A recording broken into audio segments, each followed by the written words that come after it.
Imyaka ibaye 19 hasohotse ifaranga koranabuhanga ryitwa Bitcoin. Ryaje riri ku gaciro ka zero. Ryaje ari ifaranga ry'ikoranabuhanga.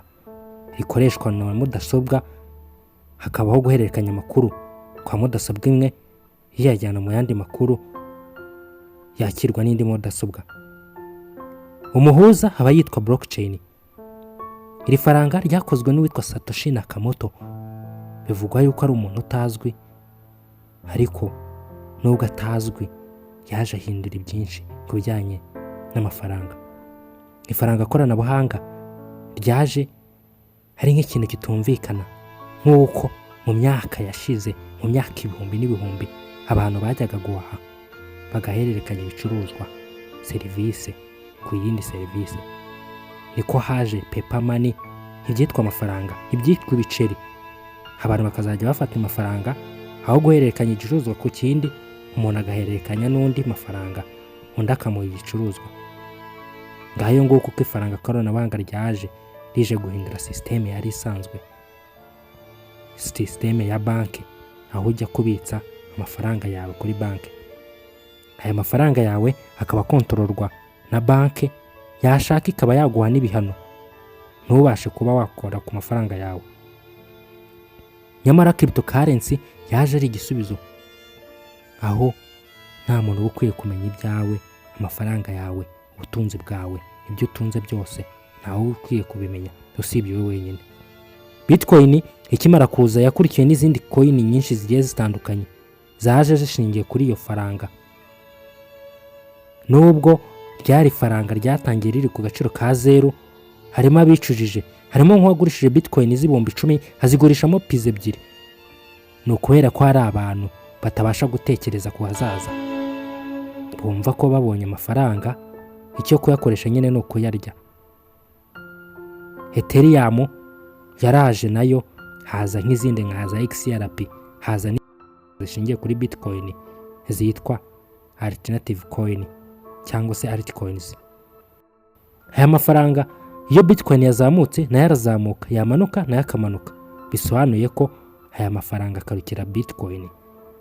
Mu mwaka wa 2009 uwitwa Dr. Nicholas Kokaris n'uwitwa Shenji Diaofane, abanyeshuri bigaga muri kaminuza ya Stanford, bagize igitekerezo baravuga ati reka dukore ifaranga rizahindura isi, ifaranga abantu benshi bisi bazakoresha, nyamara bakaba bararikoreye ku buntu.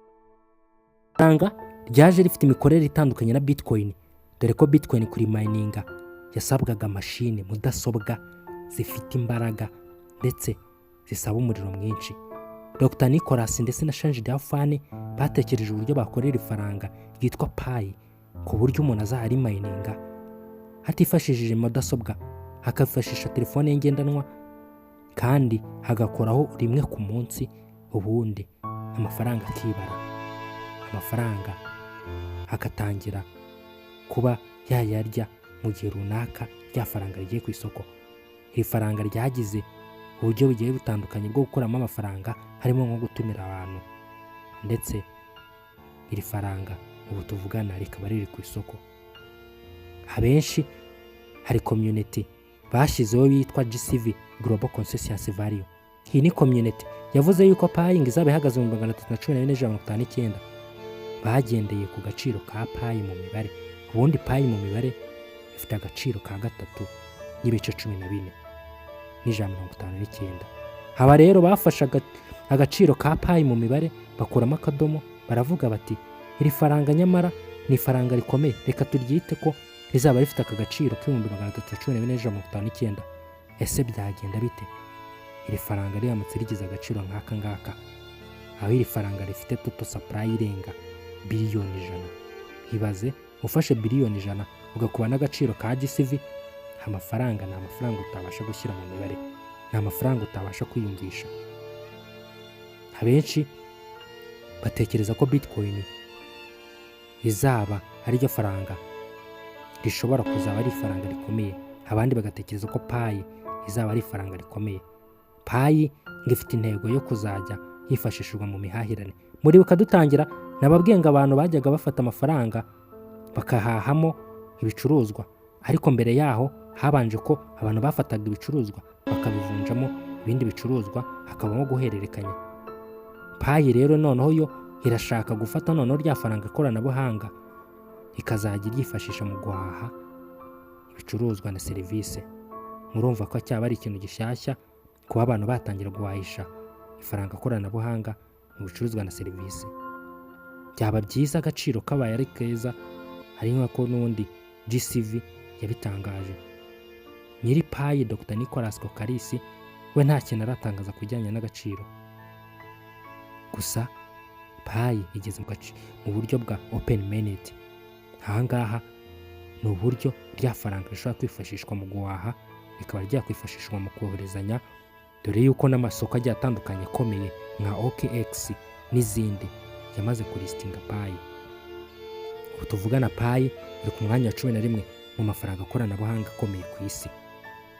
Nyamara hari abantu bapingaga iri faranga bagatekereza yuko azaba ari faranga ritazaba rifite agaciro.